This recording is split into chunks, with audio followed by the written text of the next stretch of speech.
Baik, lanjut pertanyaan ke-8. Silahkan. Bismillahirrahmanirrahim. Qala al-muallif rahimahullah. Pertanyaan ke-8. Apakah dosa yang paling besar? Jawab, dosa yang paling besar adalah kufur. Dan termasuk kufur adalah syirik. Syirik adalah menyembah selain Allah. Allah Subhanahu wa ta'ala berfirman tentang Luqman bahwa Luqman berkata, Bismillahirrahmanirrahim. Ya bunayya la tusyrik billah. Inna syirka la zulmun azim. Maknanya, wahai anakku, jangan menyekutukan Allah atau syirik, karena menyekutukan Allah adalah kezaliman yang besar. Ya, pertanyaan ini bertanya tentang a'zamuz dzunub. Dosa apa yang paling besar? Dosa yang paling besar itu apa? Nah, Allah Subhanahu wa ta'ala menjadikan dosa-dosa tersebut ala maratib, bertingkat-tingkat, bermacam-macam. Makanya kita kenal ada namanya dosa besar, ada yang namanya dosa kecil. Tidak semua dosa itu besar. Begitu juga sebaliknya, tidak semua dosa itu kecil. Namun di sana ada dosa besar dan ada pula dosa kecil. Ini bersumber dari firman Allah Subhanahu wa ta'ala, alladzina yajtanibuna kabairal ismi wal fawahisha illal lamam inna rabbaka wasi'ul maghfirah. Alladzina yajtanibuna, mereka orang-orang yang menghindarkan diri mereka, menjauhkan diri mereka, al-kabairal ismi wal fawahish, dosa-dosa besar dan perbuatan keji. Illal lamam, selain dosa al-lamam. Inna rabbaka wasi'ul maghfirah, sesungguhnya Tuhanmu maha luas ampunannya. Jadi ayat ini menunjukkan di sana ada dosa, ya, dosa besar dan ada selain dosa besar, disebut dengan al-lamam.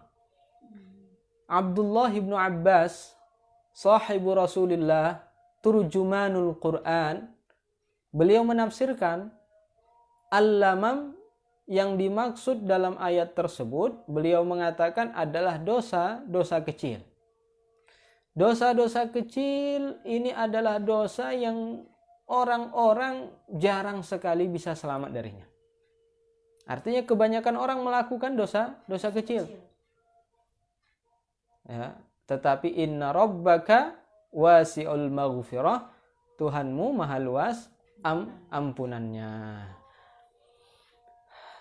Jadi orang yang melakukan dosa kecil, Allah Subhanahu wa ta'ala akan mengampuninya. Orang yang meninggal dunia dalam melakukan dosa kecil, yakni masih ada dosa kecilnya, selama dosa tersebut tidak mengalahkan hasanat yang ada padanya, kebaikan-kebaikan yang ia lakukan, Allah Subhanahu wa ta'ala akan mengampuninya. Ini berbeda dengan dosa-dosa besar. Jadi mereka orang-orang yang menghindarkan, menjauhkan diri mereka dari dosa-dosa besar dan perbuatan keji lainnya selain dosa al-lamam. Ini orang yang seperti ini, inna rabbaka wasi'ul maghfirah, akan diampuni oleh Allah Subhanahu wa ta'ala. Kemudian dalam hadis juga disebutkan, as-salawatul khamsu wal jumu'atu ilal jumu'ati kaffaratun lima bainahunna ma lam tughshal kabair. Sesungguhnya salat 5 waktu dan salat Jumat yang ia lakukan ya, ke Jumat berikutnya. Ini dapat menghapuskan dosa-dosa yang ia lakukan, di antaranya malam tughsal kabair, selama tidak dosa-dosa besar. Artinya dosa selain dosa besar akan diampuni oleh Allah Subhanahu wa taala dengan kebaikan yang ia lakukan. Salat 5 waktu yang ia lakukan, ya, ini akan menghapuskan dosa-dosa kecil yang ia lakukan. Salat Jumat yang ia lakukan, ini dapat menghapuskan dosa-dosa kecil yang ia lakukan antara Jumat tersebut ke Jumat berikutnya. Jadi al-hasanat, kebaikan-kebaikan yang ia lakukan dapat menghapus dosa. Dosa yang dimaksud adalah dosa kecil. Innal hasanati yuzhibnas sayyi'at. Dalam Al-Quran disebutkan sesungguhnya al-hasanat, amal-amal soleh, kebaikan yang ia lakukan, yuzhibnas sayyi'at, akan menghapuskan as-sayyi'at, keburukan, dosa. Yang dimaksud adalah dosa kecil. Malam tughsal kabair, selama dia tidak melakukan dosa besar. Artinya dosa besar tidak hanya cukup untuk diampuni oleh Allah Subhanahu wa taala hanya dengan melakukan hasanat. Jadi ayat dan hadis di atas menunjukkan bahwa di sana ada yang namanya dosa besar, ada yang namanya dosa kecil. Tidak semua dosa itu besar atau sebaliknya. Ini berbeda dengan keyakinan kelompok Mu'tazilah. Mereka orang-orang Mu'tazilah mengatakan semua dosa itu besar. Mereka mengatakan pelaku dosa akan masuk ke dalam neraka. Ahlus sunnah wal jamaah mengatakan bahwa dosa ada 2 bagian. Ada dosa besar dan ada dosa kecil. Orang yang meninggal dunia dalam keadaan tidak melakukan dosa besar, artinya tidak ada dosa besar yang ia lakukan.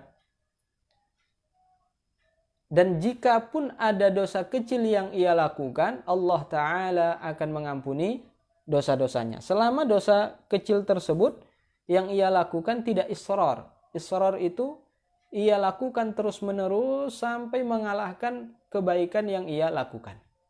Dosa kecil yang dilakukan terus-menerus sampai mengalahkan kebaikan yang ada yang ia miliki, ini ya dia jatuh ke dalam dosa besar.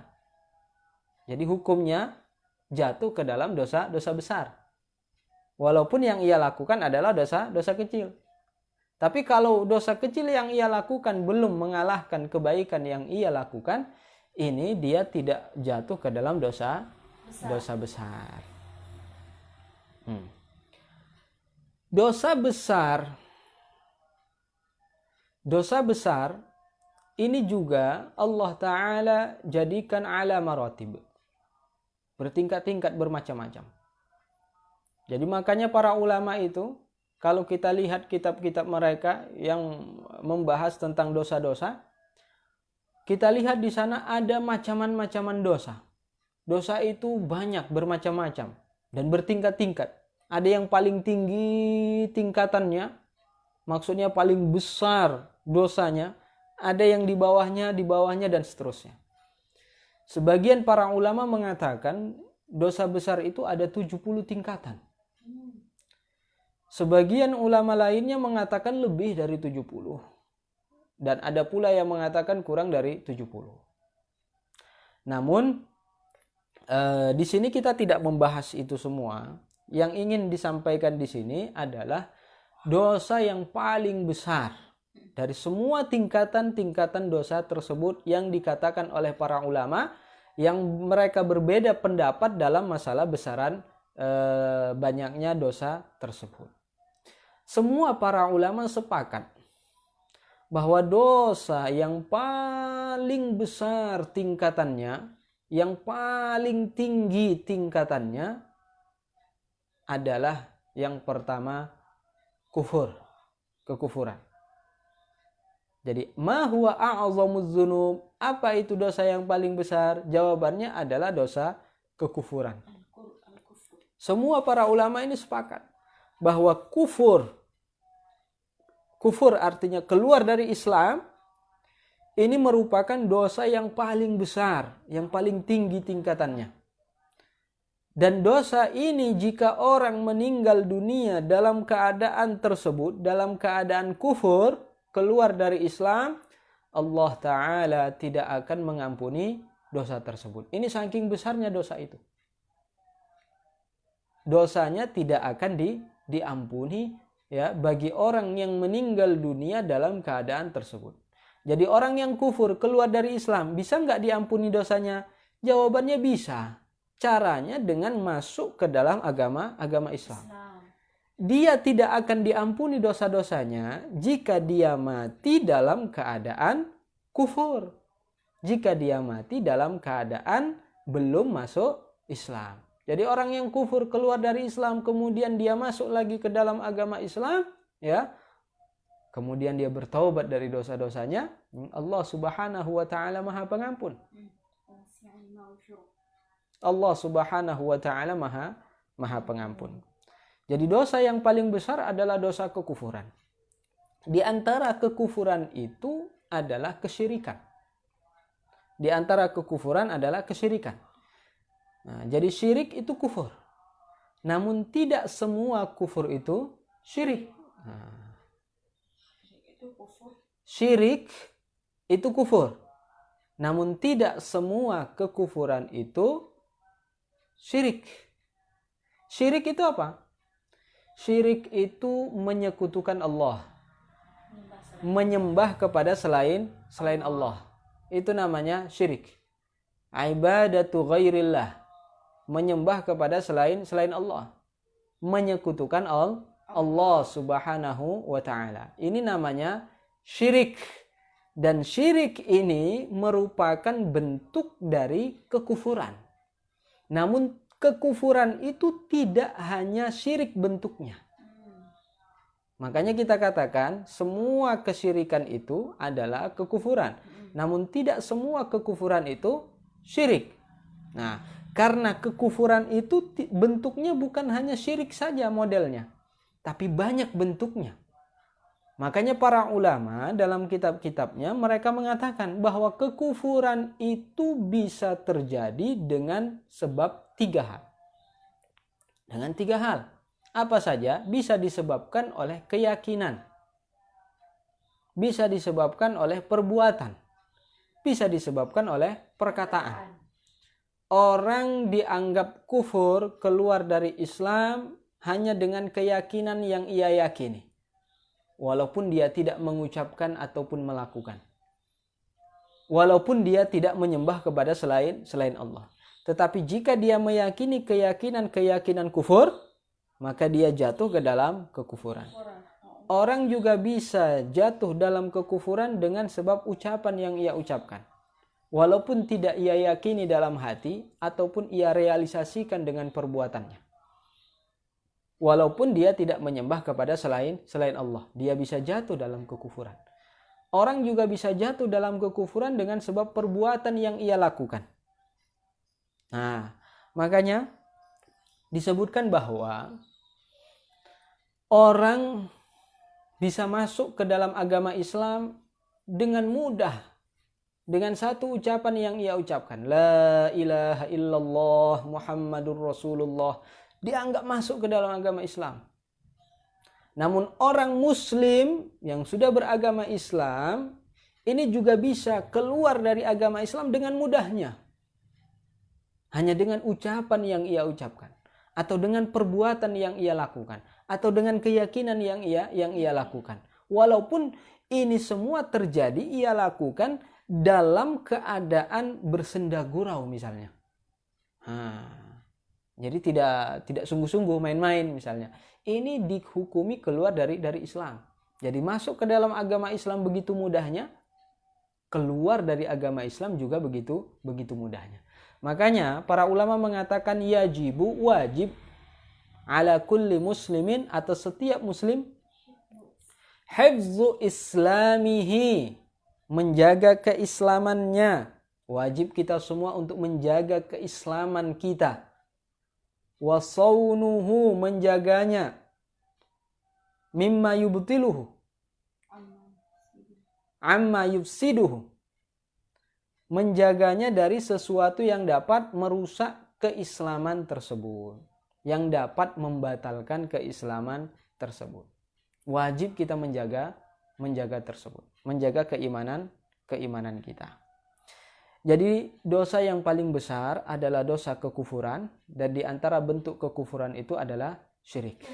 Kita sebutkan tadi bahwa kekufuran itu dibagi menjadi 3. Ada kufur keyakinan, perbuatan, dan perkataan. Di antara contoh kufur keyakinan. Kufur keyakinan banyak.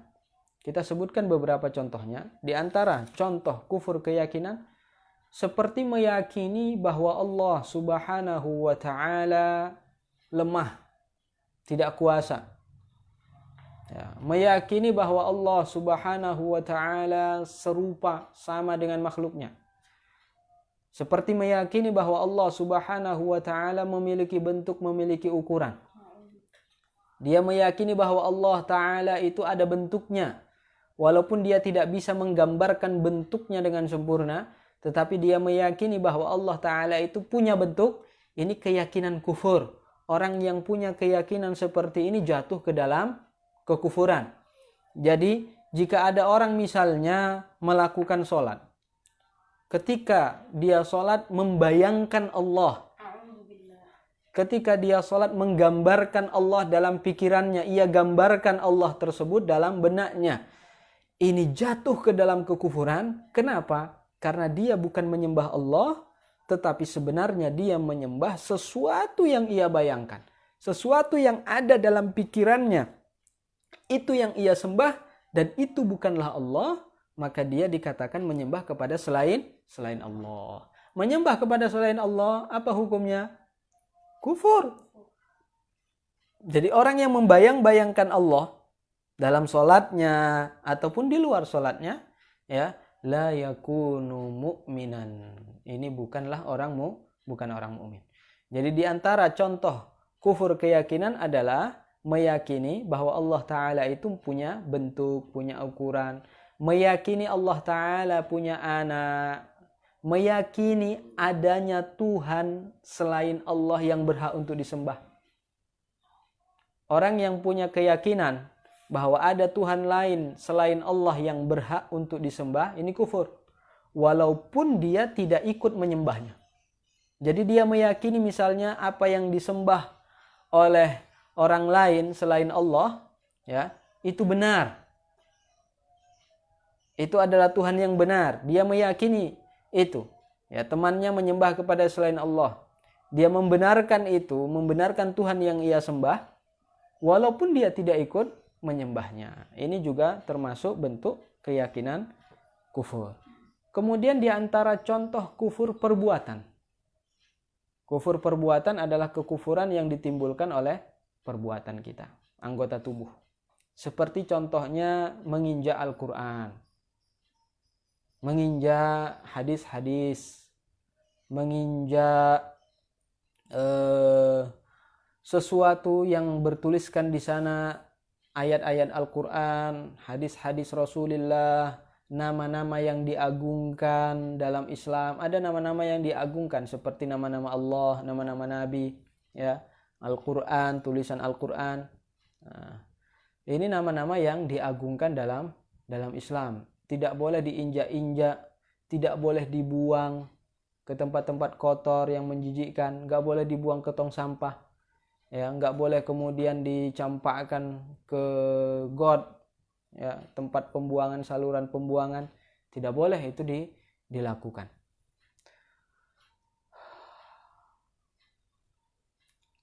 Kalau seandainya orang menemukan mushaf Al-Quran yang sudah lama, karena sudah lama, sudah sobek-sobek, ya, sudah berantakan, kertasnya sudah pada lepas-lepas dari tempatnya. Ini gimana, apa yang harus ia lakukan untuk menjaganya, ya, untuk supaya dia tidak jatuh ke dalam kekufuran? Apa yang harus ia lakukan? Ini bisa dibakar. Kalau dia tidak mau menyimpannya, bisa dibakar tapi tidak dibuang. Tapi tidak dibuang. Dibakar boleh enggak kita bakar Al-Qur'an? Boleh, dengan syarat ya, tentunya membakar itu bukan dengan niat untuk menghinakan. Membakar untuk memuliakannya, artinya kita khawatir nanti dia berceceran, terinjak-injak, terbuang ke tempat-tempat kotor, makanya kita membakarnya supaya tidak terjadi hal yang demikian. Membakarnya di tempat yang suci.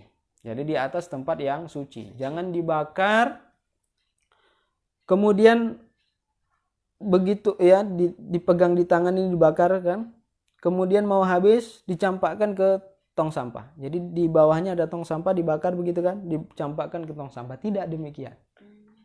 Kita bakar, ambil alas yang bersih, suci, bukan bernajis, ya. Kita bakar di atas tempat tersebut. Setelah habis terbakar, kemudian abunya kita hancurkan. Abunya kita hancurkan. Karena kertas yang ada tulisannya itu jika dibakar, habis dibakar sudah jadi abu, tetapi masih ada tulisan yang bisa terbaca. Nah, makanya supaya tidak lagi ada tulisan yang bisa terbaca, hancurkan saja, pukul atau siram pakai air. Kemudian setelah itu, setelah hancur lebur, dia tidak ada lagi yang bisa terbaca, silahkan mau dibuang ke tong sampah juga tidak mengapa. Jadi caranya begitu, dibakar. Ada orang yang ingin mengambil sebuah barang di atas tempat yang tinggi, di atas lemari misalnya, ada di rak buku yang tinggi. Karena dia tidak bisa naik ke atasnya, tidak bisa menggapai barang yang ingin ia ambil, kemudian ia naik di atas kotak, di atas kardus yang di dalamnya berisi misalnya Al-Quran, yang di dalamnya berisi buku-buku pelajaran agama, buku fikih, tauhid, hadis dan lainnya, ya. Dia naik di atas itu. Ini juga perbuatan kufur, tidak boleh dilakukan. Orang yang tahu kalau di dalamnya itu ada Al-Quran atau di dalamnya itu ada buku-buku pelajaran agama Islam, ya, kufur. Jika dia mengetahui akan hal itu dan tetap ia lakukan. Ini termasuk perbuatan kufur. Kemudian yang ketiga, kufur yang disebabkan oleh perkataan. Seperti apa? Contohnya mencaci maki Allah, mencaci maki Rasul-Rasul Allah, mencaci para malaikat. Di antara bentuk cacian kepada Allah Subhanahu wa Ta'ala adalah mengatakan bahwa Allah Ta'ala sama serupa dengan makhluknya. Di antara bentuk cacian kepada Allah Subhanahu wa Ta'ala mengatakan Allah Ta'ala ada di atas langit, duduk di atas arsy. Ini bukan pujian kepada Allah dan ini bukan kata-kata mulia, tetapi kata-kata tersebut merupakan cacian terhadap Allah Subhanahu wa Ta'ala. Sehingga orang yang mengatakan bahwa Allah Ta'ala bertempat di satu tempat, Allah Ta'ala berada di satu arah, orang yang mengatakan Allah ada di atas, orang yang mengatakan Allah duduk di atas arsy, ini artinya telah mencaci maki Allah, hukumnya kufur. Keluar dari Islam. Ini semua disebutkan oleh para ulama dalam kitab-kitab mereka. Tinggal kita saja yang menggali hukum tersebut, mempelajarinya. Jadi dosa yang paling besar adalah dosa kekufuran. Di antara bentuk kekufuran itu adalah kesyirikan. Allah Ta'ala berfirman menghikayatkan tentang Luqman. Luqman, sebagian para ulama mengatakan beliau adalah seorang nabi. Sebagian para ulama mengatakan beliau adalah rajulun saleh, adalah orang yang saleh. Dalam Al-Quran disebutkan, beliau mengatakan, ini hikayat tentang Luqman, beliau mengatakan kepada anaknya, ya bunayya la tusyrik billah, innasyirka la zulmun azim. Wahai anakku, la tusyrik billah, jangan engkau mensekutukan Allah, jangan engkau melakukan bentuk kesyirikan. Jangan engkau sembah selain Allah. Innasyirka la zulmun azim. Innasyirka, sesungguhnya kesyirikan itu la zulmun azim, ay asyadduz dzunub. Adalah dosa yang paling besar. Jadi dosa yang paling besar adalah kekufuran. Di antara kekufuran adalah kesyirikan. Dan disebutkan kekufuran tersebut dengan kata-kata zulum, kezaliman. Dalam Al-Quran, dalam ayat yang lain Allah Ta'ala berfirman, wal kafiruna humudz zalimun. Wal kafiruna humudz zalimun. Orang-orang kafir itu merekalah orang-orang yang zalim. Jadi kekufuran itu disebutkan juga dengan bentuk kezaliman. Ya. Lanjut pertanyaan keterangannya. Rasulullah Shallallahu Alaihi Wasallam pernah ditanya, apakah dosa yang paling besar? Beliau menjawab, engkau menyekutukan Allah padahal Ia telah menciptakanmu. Hadis riwayat Al-Bukhari dan lainnya. Ya, hadis ini hadis yang diriwayatkan oleh Imam Al-Bukhari dan lainnya. Rasulullah Shallallahu Alaihi Wasallam ditanya, ya Rasulullah, wahai Rasulullah, ayyuz dzunubi a'zamu 'indallah. Dosa apa yang paling besar menurut Allah?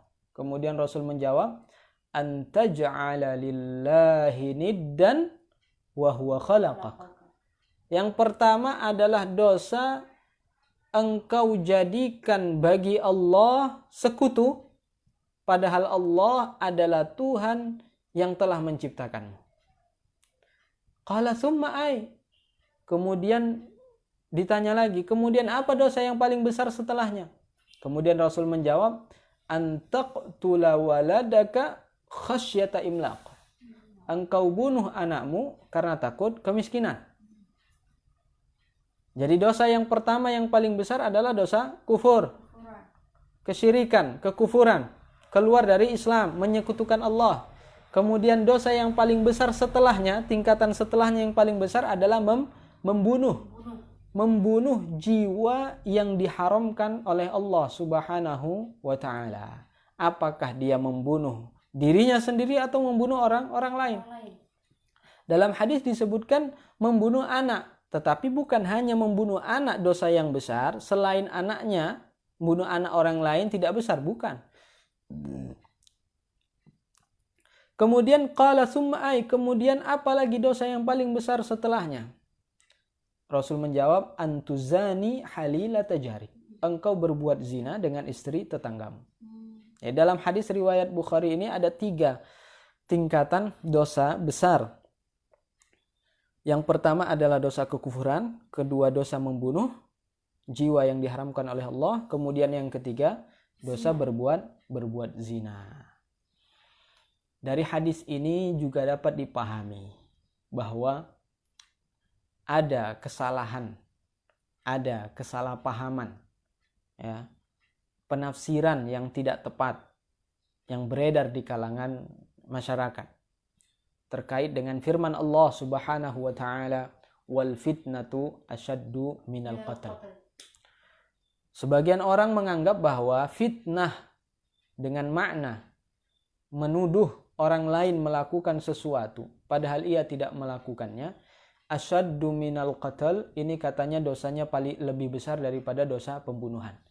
Nah, kalau dimaknai demikian tentu tidak sesuai dengan hadis yang kita sebutkan tadi. Karena hadis yang disebutkan tadi tidak ada dosa yang paling besar setelah dosa pembunuhan kecuali dosa kekufuran. Jadi dosa yang paling besar pertama yang tidak diampuni oleh Allah Ta'ala orang yang meninggal dalam keadaan kufur, ya, dalam keadaan tersebut adalah dosa kekufuran. Kemudian yang kedua, membunuh. Jadi dosa yang paling besar setelah dosa pembunuhan adalah dosa kufur. Jadi orang yang mengatakan wal fitnatu asyaddu minal qatl, maknanya adalah fitnah, artinya menuduh orang lain melakukan sesuatu padahal ia tidak melakukannya, ini lebih besar daripada dosa pembunuhan tanpa hak. Ini tidak sesuai. Lantas apa maknanya yang sesuai? Kita lihat kitab-kitab tafsir para ulama.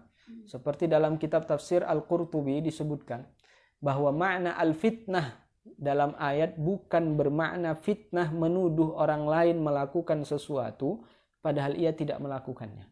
Tetapi makna al-fitnah dalam ayat tersebut adalah al-fitnatu fid-din. Fitnah dalam agama. Fitnah dalam agama itu apa? Fitnah dalam agama itu adalah bentuk kekufuran. Termasuk dari macam-macam kekufuran.